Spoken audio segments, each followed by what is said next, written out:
हज़रत नूह अलैहिस्सलाम और उनकी कौम, एक इबरत अंगेज़ और दिल को हिला देने वाला वाक़या। ज़मीन पर एक ऐसा ज़माना आया जब इंसान अल्लाह को भूल चुका था।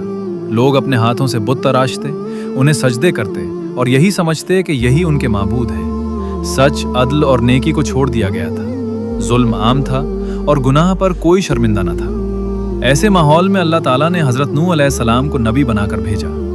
हज़रत नूह अलैहिस्सलाम ने अपनी कौम को अल्लाह का पैगाम दिया।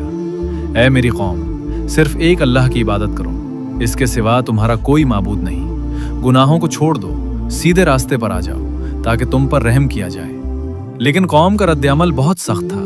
वो हंसे, मजाक उड़ाया, ताने दिए। कहा, नूह तो हमारे जैसा ही एक इंसान है, हम इसकी बात क्यों माने। हज़रत नूह अलैहिस्सलाम ने 950 साल तक दिन रात खुलेआम और चुपके चुपके नरमी से, मोहब्बत से समझाया, मगर अक्सरियत ने इनकार ही किया। बल्कि जुल्म ये था कि जो लोग ईमान लाते थे उन्हें सताया जाता था, हक की आवाज़ दबाई जाती थी। फैसला कुन लम्हा जब इनकार हद से बढ़ गया और जुल्म आम हो गया तो अल्लाह ताला का फैसला आया। अल्लाह ने हज़रत नूह अलैहिस्सलाम को वही की, अब तुम्हारी कौम में से वही ईमान लाएंगे जो आ चुके हैं, इसके बाद कोई ईमान नहीं लाएगा। अब कश्ती बनाओ हमारी निगरानी में। यह हुक्म अजीब था, खुश्क ज़मीन पर कश्ती, वो भी ऐसे इलाके में जहाँ समंदर न था। हज़रत नूह अलैहिस्सलाम ने अल्लाह के हुक्म पर अमल शुरू किया। लकड़ी काटते, कील लगाते, कश्ती बनाते रहे।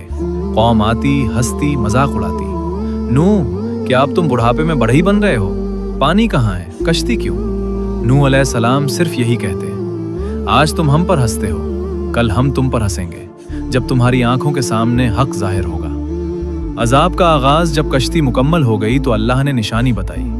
जब तनूर से पानी उबलने लगे तो जान लो कि अजाब आ चुका है। अचानक जमीन से पानी फूटने लगा, आसमान से बारिश बरसने लगी, ऐसी बारिश जो कभी न देखी गई थी। दरिया बहने लगे, जमीन फटने लगी, हर तरफ पानी ही पानी। हजरत नूह अलैहिस्सलाम को हुक्म मिला, हर मखलूक का एक एक जोड़ा कश्ती में सवार करो और ईमान वालों को भी ले लो। जैसे ही कश्ती रवाना हुई, तूफान ने पूरी बस्ती को घेर लिया। एक दर्दनाक मंजर। हज़रत नूह अलैहिस्सलाम ने अपने बेटे को देखा जो कश्ती से दूर था। नूह अलैहिस्सलाम ने पुकारा, बेटा हमारे साथ सवार हो जाओ, काफिरों में शामिल न रहो।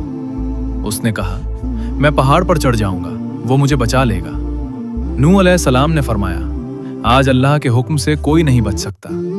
अचानक एक बड़ी मौज आई और बेटा भी पानी में गुम हो गया और नूह अलैहिस्सलाम खामोश हो गए। दिल गम से भर गया, मगर अल्लाह का फैसला हक था। नई दुनिया की इब्तदा। जब सब कुछ खत्म हो गया तो अल्लाह ने हुक्म दिया, ऐ जमीन अपना पानी निगल जा, ऐ आसमान रुक जा। पानी कम हुआ, कश्ती एक पहाड़ पर ठहर गई। एक नई दुनिया की शुरुआत हुई, ईमान, शुक्र और इताअत की बुनियाद पर। इस वाक़े का पैगाम, ये वाक़े हमें सिखाता है कि एक, हक देर से सही मगर गालिब जरूर आता है। 2, तकब्बुर इंसान को हलाक कर देता है। 3, अल्लाह की नाफरमानी का अंजाम नुकसान है। 4, सब्र, इस्तकामत और ईमान हमेशा कामयाब होते हैं। ये सिर्फ एक कहानी नहीं, ये एक जिंदा सबक है। हर वो शख्स जो हक को पहचान कर भी इनकार करे, वो नूह अलैहिस्सलाम की कौम की तरह अंजाम से बेखबर होता है।